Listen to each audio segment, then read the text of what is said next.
call to order the meeting of the Conservation Advisory Council on Monday, March 17th. Would you please rise as the pledge of allegiance? Pledge allegiance to the flag of the United States of America and to the republic for which it stands, one nation, under God, indivisible, with liberty and justice for all.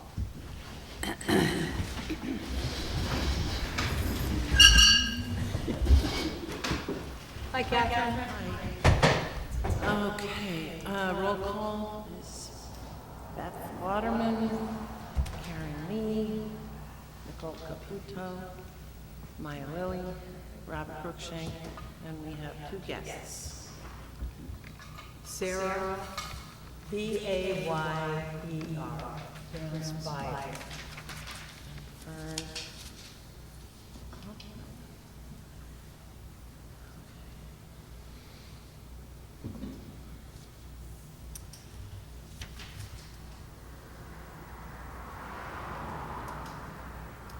Thank you for the minutes, Catherine.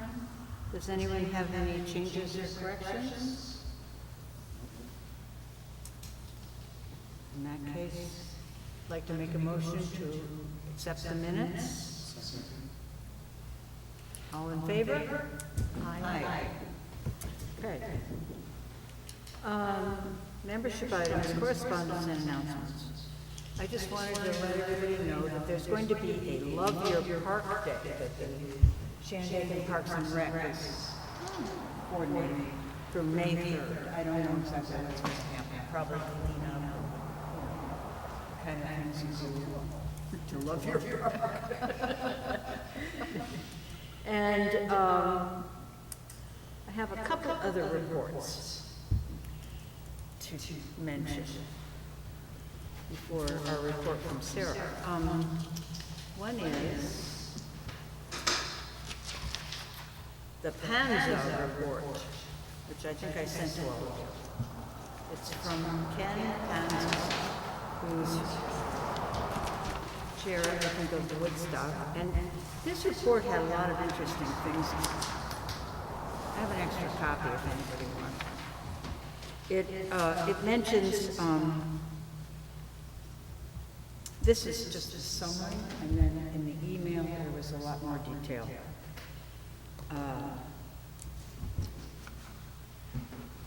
He talks about New York's all-electric building act, a film and discussion series, Plastic-Free Future, free screening of Microplastic Madness and discussion on Monday, March 31st at 7 p.m.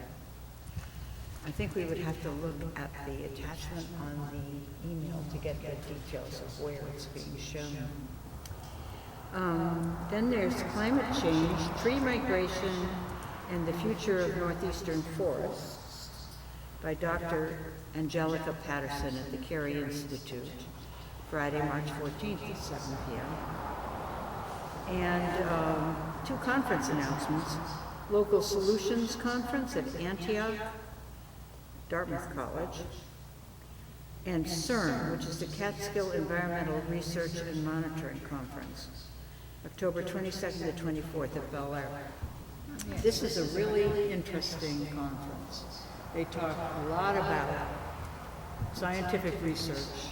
It happens every 2 years. It's not every year. And it's really quite fascinating. I always try to attend. Is it open to the public? Yes. Mm-hmm. Anyone can, I can send, I think if I probably still have it. They haven't started the sign up yet. They're just telling people to save the date. Yeah. Well, I think that was all. I mean, there's a New York conference on the environment at Ukrainian Retreat Center in Kurhampton, also October 24th and 25th. So, you know, it's kind of a nice compilation of information from Ken. And I also wanted to mention that Evan Pritchard is doing a drumming workshop on March 28th, which is a Friday from 1 to 3, the Shandaken Historical Museum. And NYSERDA has a new program that Nina alerted us to called Experience Clean Heat. Do you want to talk about that? Sure. Talk into the microphone, please. So we have been encouraging our community to, explore clean heat, and NYSERDA has now made available some marketing materials and marketing dollars. So if folks, and they're thinking about like commercial facilities, I think you just mentioned we looked at the library. When they're thinking about commercial and business and residential. And residential, okay. So I, for example, having put in a heat pump, I could, or anybody that wants to, could participate in the program, get a little poster that says, kind of some of the benefits of it, and there's quite a bunch of materials that they provided in terms of messaging. So I'll look a little further at it and see if you think it makes sense. I know I heard that, if I got that right, the town is planning a heat pump installation in Pine Hill for, was it the library? Yeah. Yeah, so that might be a logical place Yeah. to do it, right? And did the library in Phoenicia have a heat pump, or? Yes, they do, but they're not interested. They're too busy being a library. I mean, NYSERDA has a lot of marketing efforts that they like to get people like us to do for them, right? Yeah. I mean, they empowered us to encourage people to buy heat pumps and participate in community solar and buy electric vehicles, in return for which they gave us money, cash money. That didn't go to us, but it went to the town. Yeah. And the town is going to buy an electric vehicle. And they're going to install heat pumps in some of the town buildings. And they bought electric lawn equipment and et cetera. But this other program called Experience Clean Heat, they offer $2,500 to a participant for giveaways. So I don't know what kinds of gimmicks they're planning to hand out at these businesses. It's not clear. And Hudson Valley Regional Council is not involved in this at all. So that was a clue to me. Yeah. Instead, there's a contractor, and he'll come out, inspect the building, and sell you this program. So, that's all. I mean, it exists, but I'm not, at this point, proposing that the town participate, because we don't really have an eligible building at this point. Does anybody else have any announcements they want to make? Been to any workshops or? No. Okay. So there is the Advocacy Power of Native Gardens event on Thursday, this Thursday by Wild Ones. So I'm going to try to go to it. I have like 3 other things that night, so I'm going to try.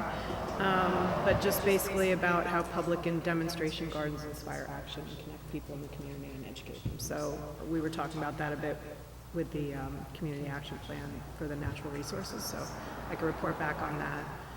And I did a little bit of work on the environmental conservation program for kids that we were talking about, or for the high school. I didn't get too far, but there are some things that we can look into a little further. I know you were handling this, Catherine, so. But I have a parent who's really interested. She's not sure if her kids will be interested, but she gave me several email addresses. So for the PTA Booster Club at Bennett, the Bennett principal and the middle school principal. And there is apparently a watershed detectives program coordinated through the Ashokan Center, which maybe you all know about already, run by Mr. Savachi. So just like a few resources, maybe nothing with the high school, unfortunately. There was something going on there and they had retired, the person had retired, and that's why you weren't getting a response from them. I've been in touch with Savachi, but the last time I was in touch with him, he did not respond to me either. Okay. And on Semi-related, no, I contacted Aaron Bennett. When I wasn't hearing back from Bobby Taylor, I said, let me talk to somebody else. And Aaron Bennett said that Bobby Taylor's on paternity leave till next week. And he will, and so he told me to talk to Jake Wiedemeyer, someone in Highland of the Ulster County Soil and Water Conservation. And he got back to me and said, yes, Bobby is on maternity leave, and he'll be back next week and will definitely be helpful. So, but Aaron Bennett does have a kid in the school system, maybe even 2 still. And he said he knows there must be a club and he's going to get back to me. So that's good. But I don't know why it's that. We'll crack this sooner or later. I'm not going to help me, so I don't know why he's not. Well, that's cool. Progress. Somewhat. A little bit. All right, Sarah, you want to introduce yourself and talk to us about New York Sure. building code? Okay, so my name is Sarah Beyer. I live in Pine Hill, and I'm an architect, building mostly multifamily housing in mostly New York City. So my experience with single family is just, a little bit less deep. Home ownership myself, trying to electrify what I can. So I thought, I'm also part of New York Passive House, so we advocate for passive house principles in the code, and just getting generally more familiar with that. And part of our work is, involved with advising on the energy code, which is being updated. So maybe you already know a lot of the stuff that's on this handout. I'm going to sort of go through the handout. If you want a copy, you can. There's a copy up here, Fern, if you want a copy. So I apologize if I'm just going to read some of this, but this is instead of like making a separate one that doesn't have my notes. Okay, so buildings are a large part of our greenhouse gas emissions. New York, you can see that's listed here. We use a lot of fossil fuels to heat our homes. It makes sense. We're an older state, right? And so in 2019, the state passed a very forward-thinking law to address our total economy emissions, economy-wide, called the Climate Leadership and Community Protection Act, which perhaps you guys you've definitely been touching some of the results of that act. And it took them a few years to come up with a scoping plan to kind of roll out the law. And there are a lot of public debates. You can probably even see some of the recordings if you want to watch them, what they were debating. There's a lot of debates about natural gas and what to do with the pipelines once we transition to all electric, that kind of thing. Separately, so that has electrification requirements in it and recommendations, but separately there's the All Electric Buildings Act that was passed not last year, 2023, and at this point, that is the first state in the nation that has the law standing requiring new buildings to be made all electric. So the city also did this, New York City did this, but we have an emissions limit, which is slightly different. So instead of saying fossil fuels cannot be burned, we have combustion emissions from those fossil fuels cannot be emitted from your site, so there's a lawsuit against the state for this All Electric Buildings Act. And the city one I don't think there are any lawsuits that are potentially dangerous, or people might be worried that, the law would fall through because of the way the city kind of phrased it as emissions and not just no fossil fuels purely. But so far the law is still standing. And part of the requirements was that this all-electric thing was to be implemented through building code, which is the simple way to administer the law.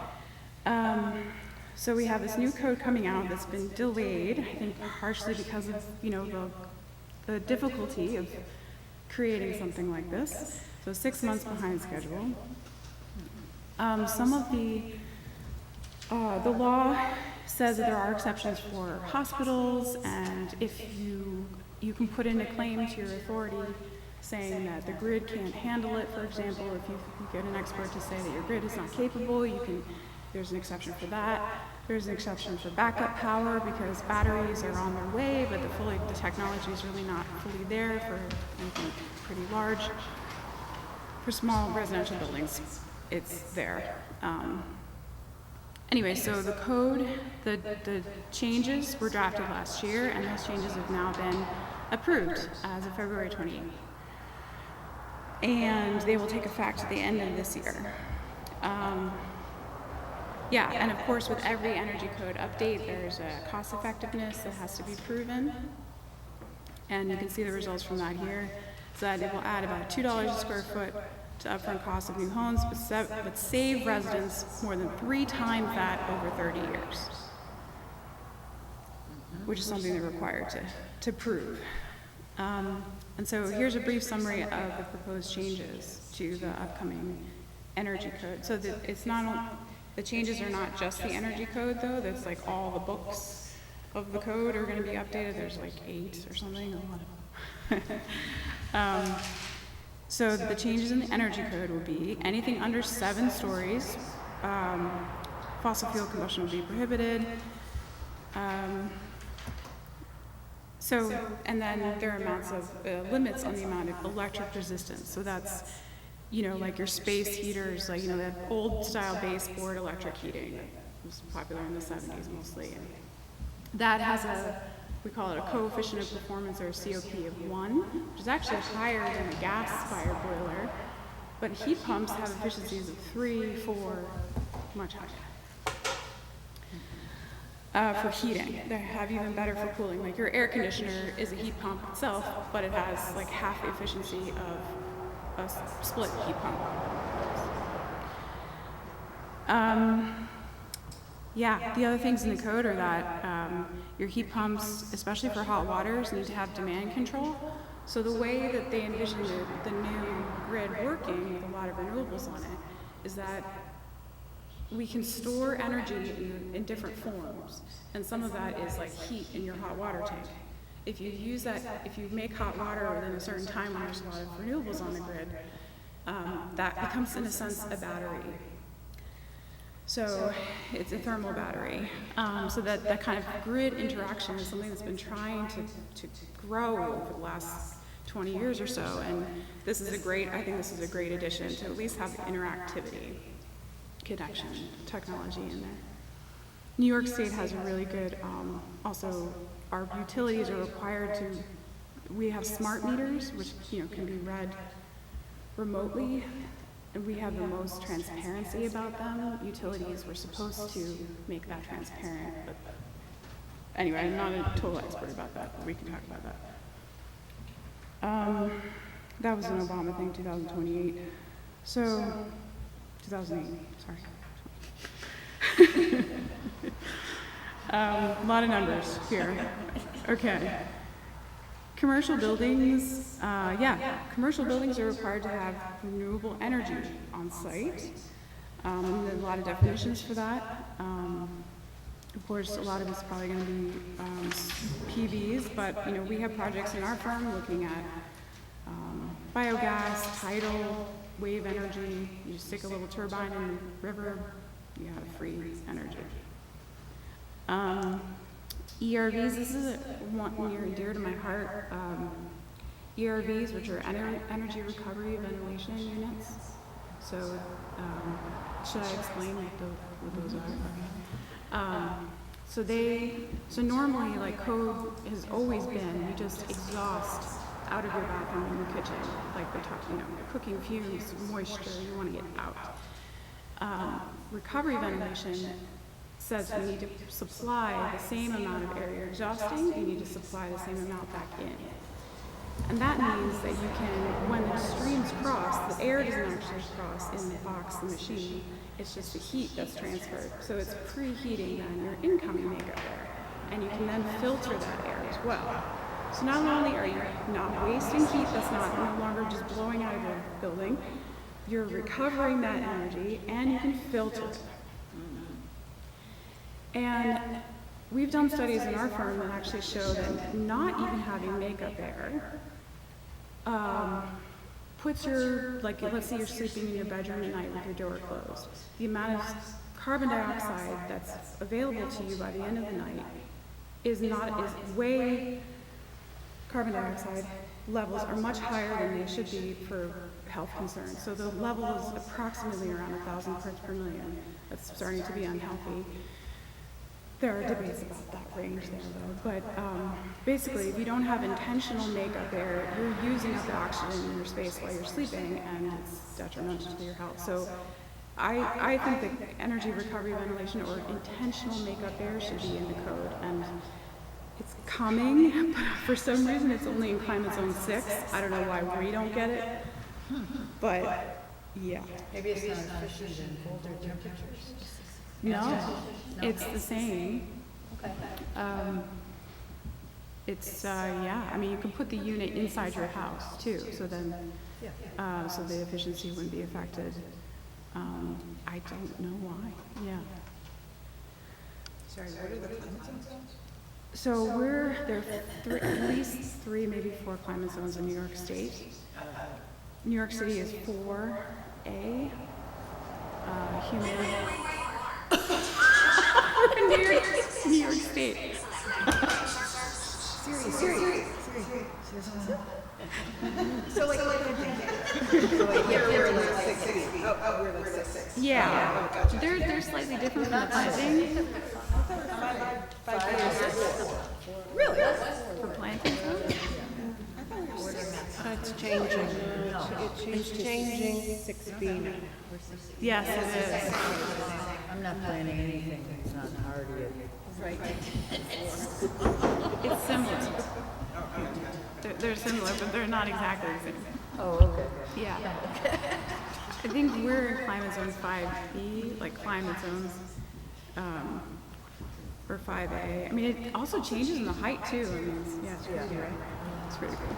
But actually, some of the climate zones for the code, not even the hardiness zones for the plants, which are slightly different, is changing in this code because of the weather changing. So that's, yeah, you can see literally the effects of what's happening in our documentation and now in the, guidance. Yeah. Some of the flood zone area definitions should be expanded. Someone should kind of review that. I'm not as much of an expert on that, so I just noted it for someone to pick up later. And of course, generally when you think of energy code improvements, people think of like the amount of insulation, the efficiency of your equipment, all of that of course is getting slightly better too. And then, yeah, your energy use data will be able to be collected. That's of course, I don't, it's not like public or anything, but it's, anyway, the data, the technology will be installed. It's not like someone's gonna look at how much energy you use on your home. But in New York, in the city, buildings get that grade, we have grades on our buildings down there of how efficient buildings are, so, and that's based on actual data. Like restaurants, so actually how clean they are or not. Okay, but so there were a lot of things, like a lot of what is in the energy code came from recommendations from the CLCPA, and some of it didn't make it into the base code, but they're in this alternate appendix that you can or cannot adopt as a jurisdiction. So when the time comes for us to have this update at the end of the year, it would be great if you guys can review whether or not you would want to advise the town to accept the appendices or not. And I put them here, let's see, new homes. So this is all requirements for new construction, which is cost effective. They've done studies on this. Mostly it's avoiding the gas connection, which wouldn't be applicable exactly here, but This is all for new construction. So in new homes, you would be required to have on-site energy storage or the connection for it, I think. This stuff I'm just offering you what the information that I have, but when the time comes to act, we should look up the law. Well, give us an example of on-site energy storage. Your hot water tank, batteries. So that was what kind of had solar, that you had solar and you were storing, Yeah, you had energy storage from solar right, and batteries. Got it. right. But I wonder if also like thermal storage in your building would count. It should. Just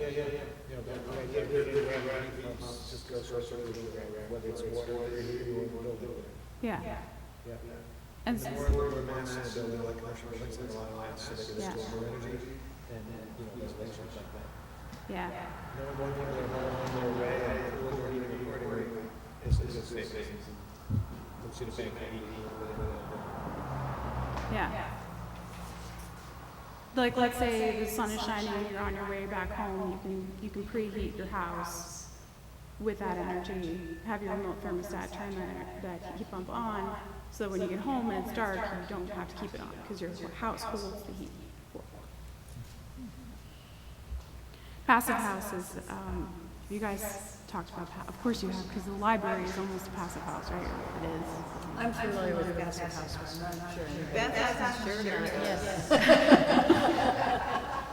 Well, the walls are 13 inches thick, I didn't know this. and it is the first passive house library in the United States. Literally the first time I'm hearing. Honestly?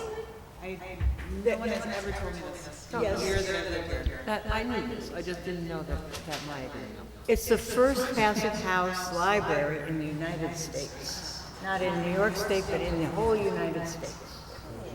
And we were certified in Europe by the Passive House. Passive House is a series of design specifications, building specifications, and they originated in Europe, where it's very common. It's not so. It's becoming more common here now. And when we built the library, which opened in 2015 after the old library burned, we employed those standards. So the walls are 13 inches thick. Because the library, when it burned, it was a partial burn, not a full burn. We didn't get the full value of the insurance for the library. So we had to rebuild using some of the existing structure. So that made it ever much more complicated for the builders and the architect, because there are things called thermal bridges. And the thermal bridges bring the cold air into the house because of the positions of nails and some kind of draft that can occur. So there are all these problems that we had to kind of retrofit, to eliminate thermal bridges and so forth in a building that was, built originally in the 1850s. So it was quite a feat. And then you have to pass a blower door test to make sure that you don't have any drafts. And so if you've ever been to the library, and if all the windows in the library are closed, you can hardly open the door. It's quite a challenge. But the library cracks a window here and there, just so it defeats the purpose of the energy envelope. As a bomb shelter then. Well, the library has other interesting features because it's in a flood zone. So it had to be waterproofed up to 4 feet. And the basement of the library was filled with concrete so that we could anchor the building. Because since it's now flood-proof, if there was a flood, it would bob like a cork and possibly be a danger to surrounding buildings. That was the theory anyway. So they filled up the basement with concrete and they anchored it with cables and stuff so that it can't move. And so that the water can pass right through the basement and out the other side. Like floodgates. Floodlights. Yeah. And they have the ERVs. And all the utilities are up in the top of the building. Yes. Anything else? That's excellent. So I like to summarize it as your enclosure is doing a lot of the work for you instead of your mechanical. Yeah. Your mechanical system can be 70%, I mean, it depends on your baseline, you know, older code. 70%, 80% less usage of your mechanical. Therefore, your utility bill can be reduced. And air tightness plays a huge role in this. And, well, I'm sure that even though if you do crack a window, the tightness everywhere else is probably far, like that crack is probably less than all the cracks that used to be there. Yeah. Yeah. There is a plaque on the front, on the outside of the building, acknowledging this fact. And when you go inside the building, on the left, before you enter, there's our certification that came from Passive House International. We are certified Passive House for retrofit, I think it's called, or rebuilding. Where if we had started from scratch, we would have looked for a new location so that we could take advantage of solar and started with new construction. And that would have been a whole different process. But we decided we wanted to stay on Main Street where the library was located. And we had the partial insurance payment, so there were economic and practical reasons for staying there. And so we don't really qualify as a new building for passive use. That would be a lot more difficult. But I remember when they were, you know, there was no microwave, you know, because that was not allowed, I think. I'm not sure about that. I All did right. they might have changed that. Yeah, okay. And wood stoves you can have too, but you just have to, there are special kinds that don't let the smoke into the house. You can still do that. But passive house, like it holds on to the heat because it's so tight and there's so much thermal resistance to that heat escaping. Yeah, I mean, in our multifamily buildings, the internal gains from the people and the refrigerators and all of that are almost cover the entire heating load then. Yep. But then our cooling load is a little higher, and then with the climate changing and things getting warmer more often, our cooling's getting better. So even though the Great New York New Deal or the CLCPA applies to new buildings, is there anything encouraging cities and towns to retrofit their old buildings to this code? I think if you do a change of occupancy and a major addition, you still have to comply.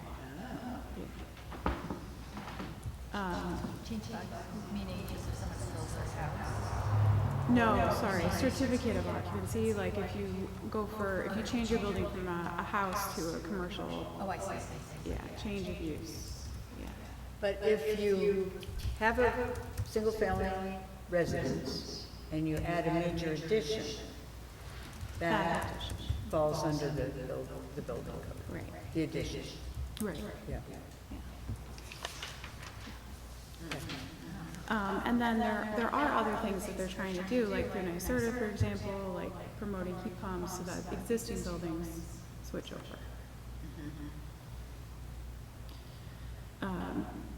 I don't know if you hear right now too, we're also in the middle of a refrigerant change with the heat pump technology, which is, yeah, it's a really fast-moving industry, heat pumps, and the technology is getting better and better. And I just asked some of my engineer friends, if you have an existing hydronic heating, for example, which I have with a boiler. Is there heat pump equipment yet available in the US that you could just keep the same distribution, just have a heat pump to make hot water? And he's like, it's available in Europe. Of course. Back to the library. Europe, Schmurrup. Our windows were made in Europe because they're triple glazed, and we couldn't get them in this country. How did you get them sent to the library? But that Who runs the library? but because of people like you, Beth, then the Passive House, you know, the impetus to build Passive House has changed the market, and we no longer have to get those windows from Europe. And that was only 10 years ago, whatever it was, 8 years ago. It was 10 years ago, it was 2015 we opened. Yeah. So the market, you know, I just love doing what I'm doing, and because I'm seeing these market changes, you know, in my short career, like dramatically change what's possible. It's because of demand and, you know, spreading the word and sharing, you know, sharing this. Very empowering. And hopeful. Yeah. So a lot of these things, in order to help you with, like, if you want me to help with the code change is coming up, I need to do more research into what these appendices would mean for us, because some of them I don't know. Another one is that new buildings would have to wire so that you could add an electric vehicle charger easily, or wire for future solar panels. And those make sense to me. And they're minor in cost, as far as I understand, although I would like to learn more about that and help present that to people and help explain that.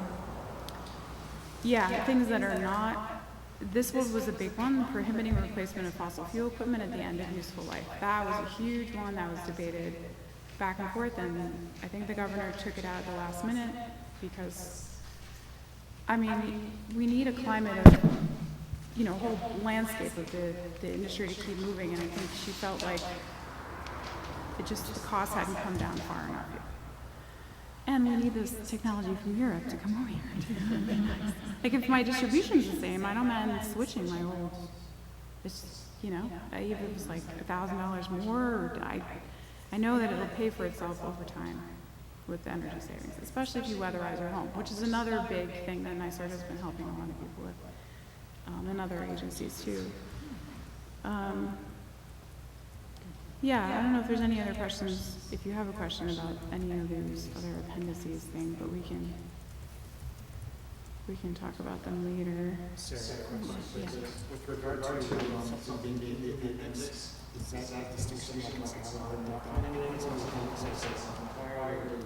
Right, it's optional to be adopted by, yeah.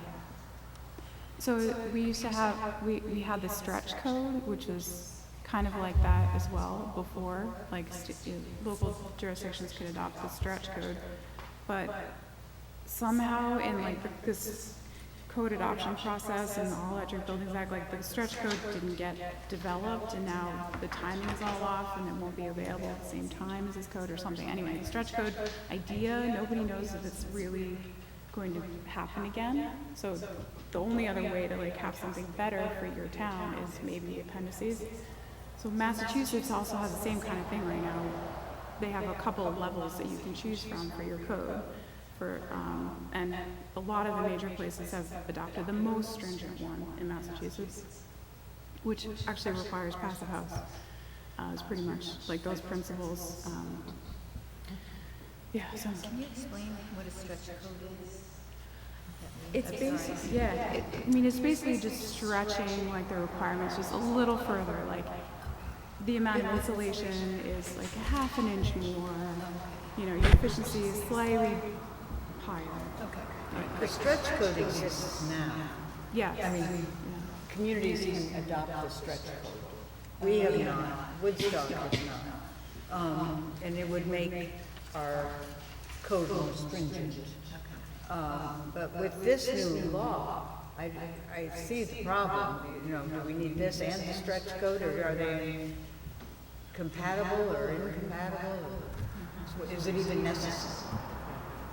Yeah, I think, well, since everybody's baseline code is changing at the end of this year, going through the time to try to adopt the stretch code now probably doesn't make sense.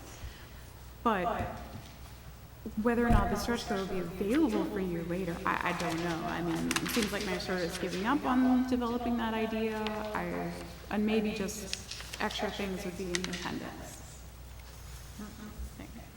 But we'll see. That could change. Hopefully change. I did want to note that one thing people worry about with no longer having fossil fuels in their buildings is not being able to cook with gas. I don't know if I need to point out how toxic and dangerous it is for you to have a gas stove. When I had one, I kept the windows wide open no matter how cold it was, because you're basically, it's like secondhand smoke, or probably even worse. Like you're I'm surprised, I happen to have an electric stove, but I'm surprised that gas stoves don't set off the carbon monoxide detectors. I don't know if they, yeah, that's a good, yeah, I mean, they have vents that you're supposed to turn on. yeah, Most people don't turn them on. In the hood when you're cooking. yeah. So I have a filter that if I don't turn on the vent, I just gifted a gas stove that I don't want. And if I don't turn on the vent, that filter will turn bright red and start going at a high rate, because it's like, alert, your air quality is terrible. Really? I turn it on and it immediately goes to blue, yeah. I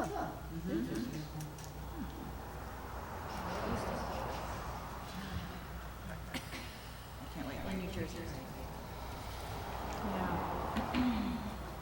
Also, in this update, there's going to be sprinklers required in all new construction. So like your single family home, new building, putting sprinklers in, that seems a little bit far-fetched for me, but I respect the impetus for safety, but they kind of reduced that a bit to townhouses where you have a public water main, which makes sense. Because of the increased fire hazard? I think just general safety, like, yeah. But they were saying, the people, so I was listening to the code, the testimony from everybody supporting or objecting to the code changes, and some people were saying that the worst fires, and most fires actually happen in older existing homes. So this requiring it in new buildings would be, well, minimally effective for overall safety. Yeah. Yeah, it's a, yeah, Seems like a pretty big request. yeah.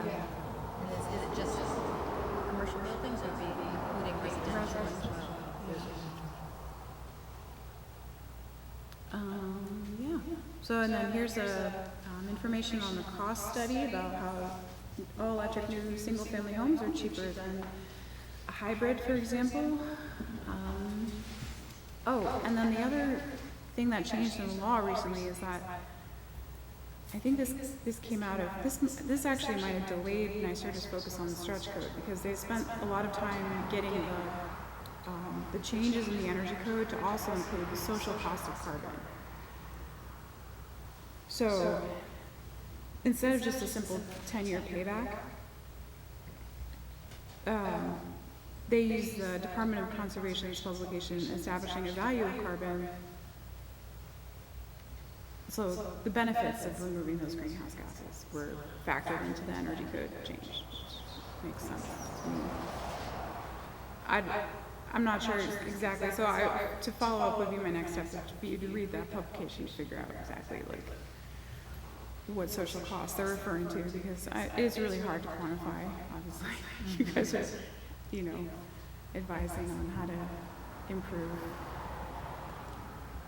our, change to the climate, and how do you even quantify how dangerous this is. Some people are trying to do that. I mean, luckily our insurance companies have been quantifying it for some time. Yeah. And pulling out of, insuring things because of it. Yeah. Because of the social cost of carbon? No, just the cost of the impact. Yes, Well, I this is can. fascinating.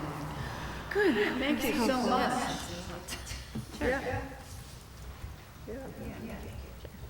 Thank you for listening to all of it. Well, I appreciate your helping us out here. And, you know, again, when it's formally presented, then you have a look at it with you, Okay, okay? yeah. I'll do more Is this research. something that should be part of the comprehensive planning discussion? Or is it just this we can do as a committee? Well, to make it I think that this code is going to affect everybody. There's nothing to do? no, nothing to do. The only thing for us to do is to review the appendices and see whether we want the town to consider adopting the appendices. But it sounds like it's pretty stringent to start with. And maybe the town will not be interested in making it more stringent, at least at the beginning. You know, maybe we can adopt the appendices in the future or something too. Mhm. Yeah, Yeah, but we'll see. yeah. I mean, one idea, I don't know if it's allowed, but is to ask that homes provide makeup air. So we've done studies, and that study I was mentioning was that we use code minimum air tightness. Like, if you build a new building and what the air tightness is measured to be, that's the measurement we use. And it's, yeah, I keep my door open when I can. 'Cause, yeah. Yeah, interesting. What happens with radon? When you have a building so tight, and I know it's on a lot of rocks, and there's a lot of radon, is there any issues with that? And Yeah. how is that handled? Well, you have to have your airtight barrier under the slab as well. So that's okay. Oh, I see, so that's airtight, and it can't penetrate up through there. I see.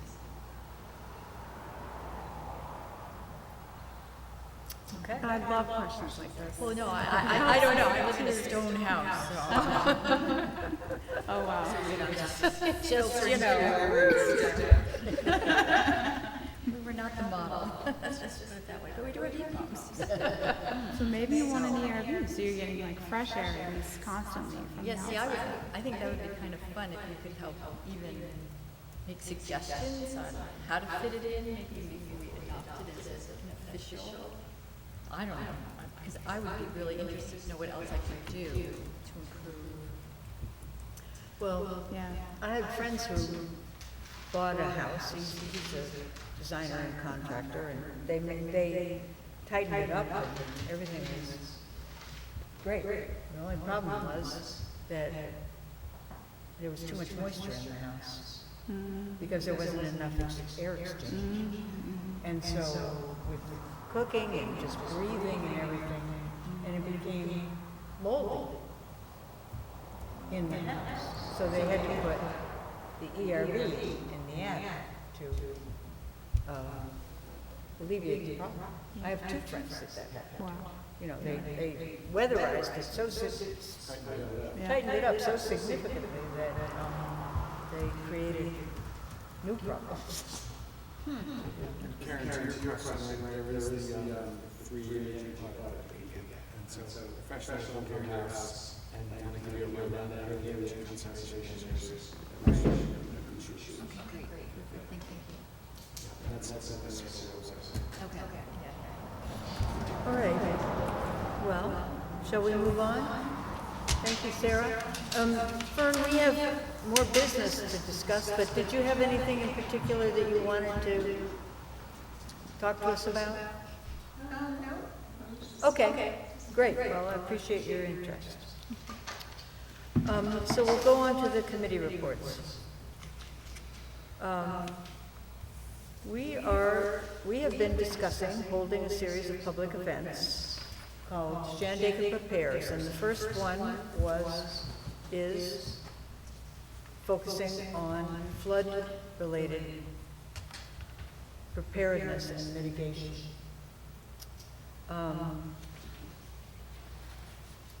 We have a phone call with Heidi Friday at noon to set up the meeting, and the meeting was proposed for June 10th here.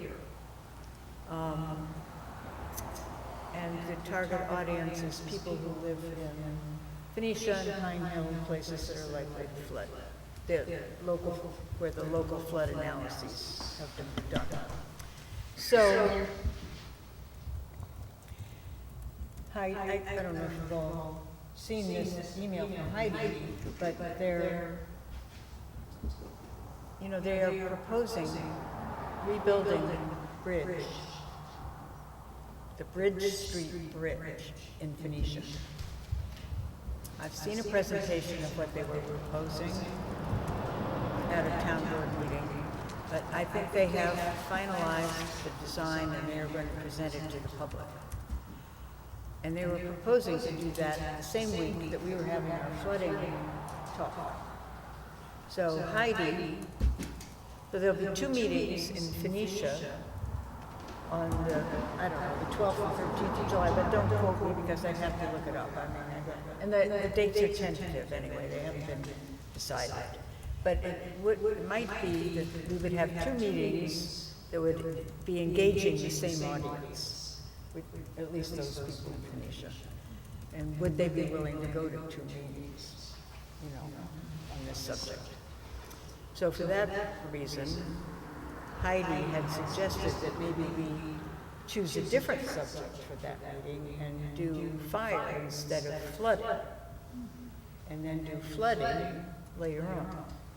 So we can discuss that with her this week, but I don't know if anyone has any particular opinions about this. Are their meetings are gonna be in July? Oh, June. Oh, The same week, just a few days later. That's when it's, you know, being discussed, it's still being discussed. So, do we want to think about switching our date? We don't have to. You know me, I'm a big believer of people are already gonna be there, do the thing where the people are at. Like we did with the farmer's market. The people live there. You know, they're not gonna get, the question is, are the people in Phoenicia gonna come to 2 meetings? I can assure you they will go to the one. Oh, different locations, oh, I see. Yeah. Oh, yeah, it's at Parish Hall. Oh. Yeah, yeah. No, these are conflicting. Yeah. Well, we can think about it. Can we have ours at Parish Hall after?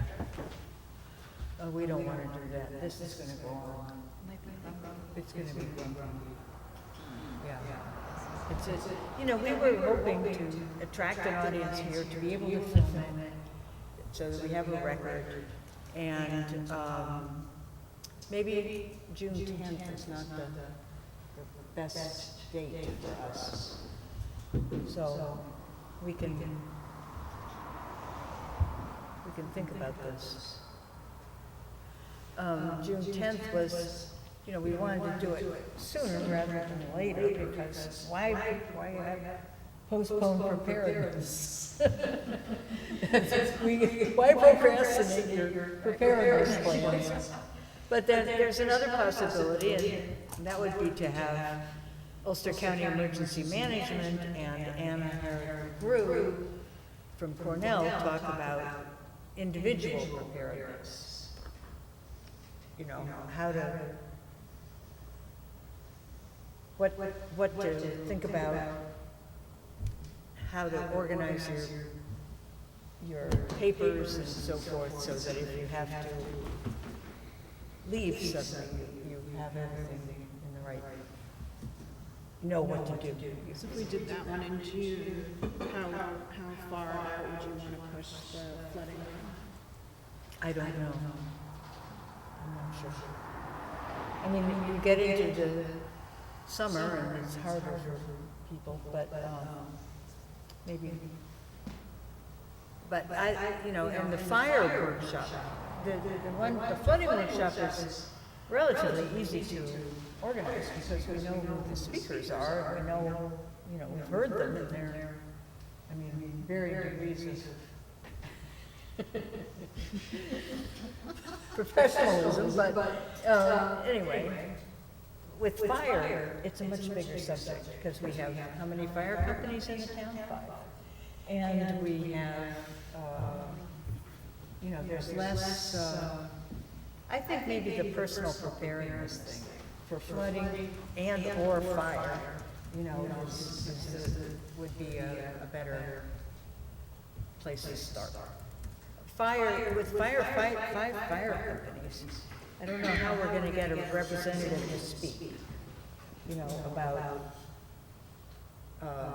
I had thought about speaking to the person at the Catskill Forest Association, and maybe I should reach out to her and see what their advice is. Otherwise, for homeowners, I mean, what to do around your house. That might be a good one for over the summer, because the fires last year, if it happens at the same time, or in the fall. Yeah. Over the summer, so we do it in June, if we have enough time to get that together. Well, I'll call the CFA. Well, actually, they're coming to my house. I'll talk to them when they come next week. Pruning my apples. So, yeah. All right, so we'll talk on Friday more about that. Comprehensive plan. Coming up on Wednesday of this week, there will be the steering committee along with the consultants will be meeting, and I believe the topic is to review the questionnaire that was public questionnaire that was, the period was closed at the end, or the 1st of May. March. I'm already in May, anyway, did that last time. And so I will have more information and update to the comments and the things that came up through that survey and next steps. So that's really all I have. Thank you. It's from 3 to 6. It is from 3 to 6, and it is, yeah. Anybody's welcome to attend. I'm not sure, I don't know. Oh, okay. I actually was gonna say that, and then I better ask first, so. Well, I don't think that there's any, okay, But they are, you know, obviously have a lot more public meetings. right. There will be follow-up public meetings and additional questionnaires and surveys. Great. Okay, we had a good work session on our community climate action plan. And we're gonna have another one, right? Report back. Yeah, so I'd love to hear what everybody, if anybody got a chance in the last 2 weeks to work on any of their community climate action plan tasks. Mine was to see about CCAs with NICEAG and with the community, and so I emailed Joyce, who said, email Robert, who would know, and Robert actually said they brought it up 3 years. CCAs are basically like the way that you get competitive choice renewables and not have a monopoly utility like NICEAG, right? And so like we could have like, you know. Community choice aggregation. Exactly, that's called. Yeah. CCA. And what NICEAG recommends on its website is you can opt out for community, meaning like the town can adopt a CCA, and any resident that doesn't want to do it just opts out. That's it, simple. But then we're basically getting a more cost-competitive thing that's. We're getting more electricity. Exactly. But NICEAG will still take care of like power lines and central Hudson's, depending on where you are. So when I started researching that, it seems like a lot of towns, not Shandaken, like Rhinebeck, Beacon, New Paltz, they all have Hudson Valley Community Power as a CCA. I don't know why I didn't know this. And that was provided by Fuel Power, so I reached out to both of them. And then I also reached out to Robert Drake about this, and he had said that he brought this up in a meeting 3 years ago. He said it was not received especially well by the public at the time, so it got put aside. And then what I responded was, well, from what I understand, the government can kind of just do it. Like I didn't understand why we would have public input if it's opt out. If anybody doesn't want to do it, they just opt out. Right? Yeah. So, and he said that's accurate. So I'm gonna kind of go down the rabbit hole of basically like figuring out, what are the options that are the best for renewables, and see if that's compatible with, like, our current. Simon Strauss is a member of the CAC. You want to talk about what he's been doing? I know some of that, yeah. He also has a community choice offer. It has that. So that would be one of the people the town could interview in terms of, okay, do we like their offering? He was the person who came and spoke. Are they partnered, is Olive partnered with another town? No, So just Olive is doing the CCA? Yeah. they haven't done it yet. No, they haven't done it yet. He happens to be on their CCA, and then this is a side business of his, the community choice aggregation, I believe.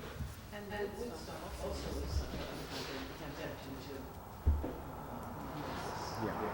They are. Some Zooms that I attended in Margaret, one about, I think they did stuff, that wasn't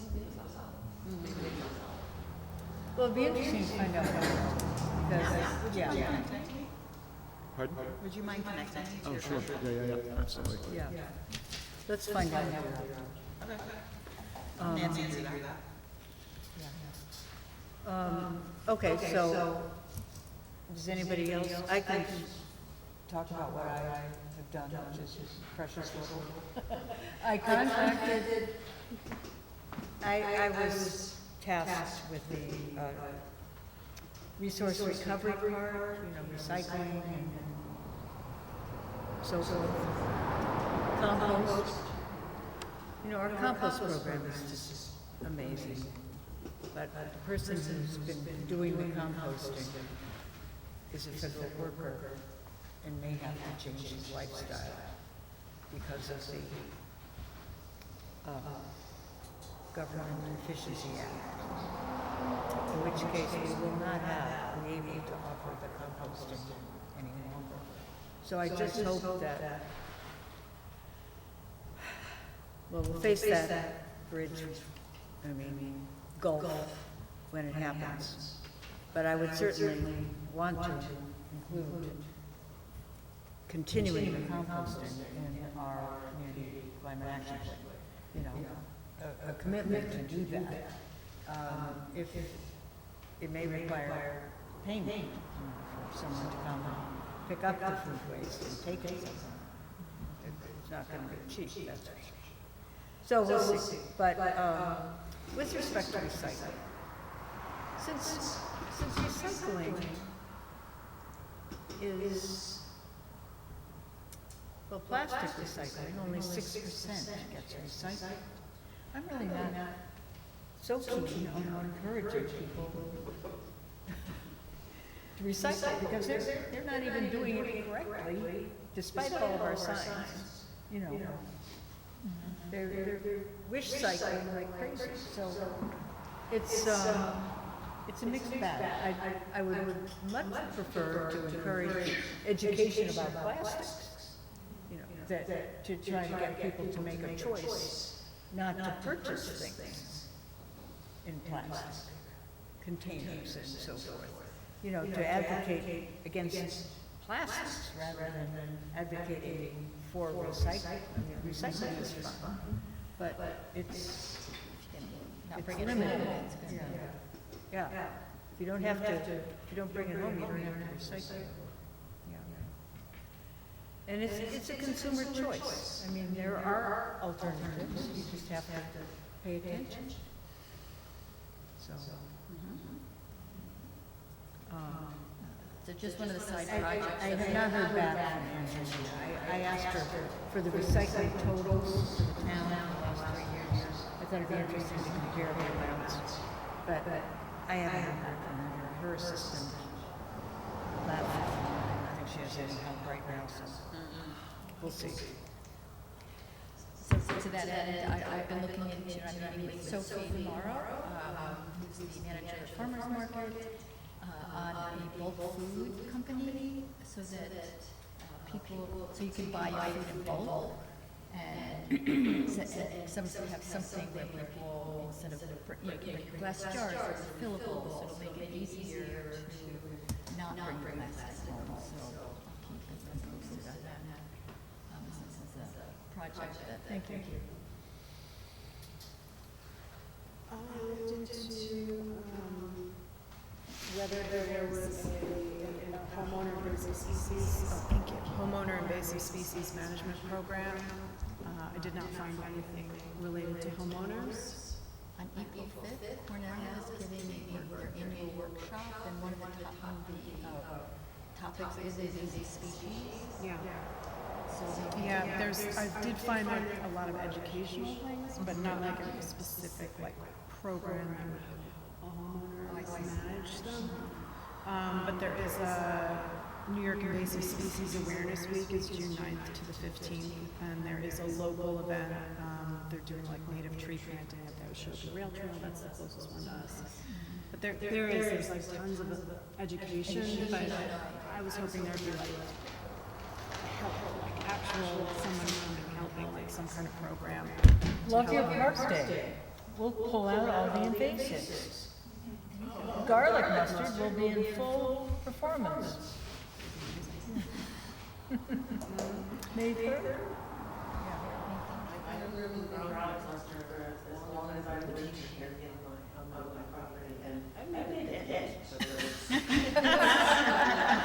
I know, I'm the same. I was pulling it up alongside the road one day when my neighbor passed by. She said, "What are you doing?" I said, "Pulling out the garlic mustard." She said, "Knock yourself out." except the plant grows tall, and it's like the leaves, like they come right out of the And then I also looked into, well, I didn't get very far, but I reached out to the DEP to find out about the regulations for green parking lots and like porous pavement. And I reached out to them twice, I didn't get an answer. But it sounds like they're doing tons of that in the city.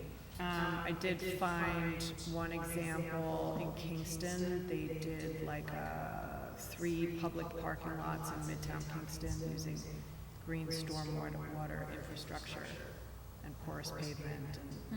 And they got a grant from New York State Environmental Facilities Corporation, Green Innovation Grant Program. So I will maybe try to get a phone number and call and see if I have any luck that way. I just emailed twice. To DEP? Oh, well, you might ask at the Shandaken watershed what they know about it. Okay. They might have some information. Okay. Do we have a contact? We have a contact that we've reached out to already, or should I just look online? Well, Heidi works, Oh, and she's there one day a week, and Sophie Grant works there. And, I mean, and, yeah, so, I mean, you know, we have people there, but it's not either one of those people's responsibility, so.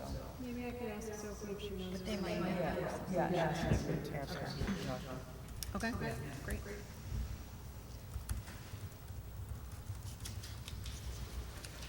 Okay, on to the next. Natural resource inventory. The less said, the better. Pollinator pathway. Dark sky community. Anything to add there, Catherine? Okay. Our next meeting is Monday, April 21st, here at 6:30. Anybody have anything else to discuss? Yeah.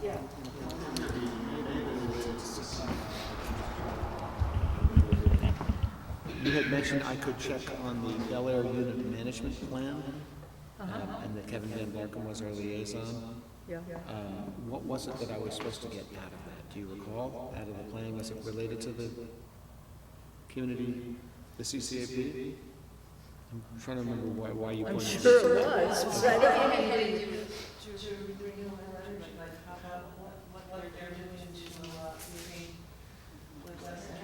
Yeah, okay. Like, EV chargers. So Maya, that's in my buildings and energy tabs, which I did some work in, but I'll do some more after I pull that out. Thank you. Okay. Anything else? I have a motion to adjourn. Motion to adjourn. Second by Nicole. All in favor? Happy St. Patty's! Yeah, happy St. Patrick's Day.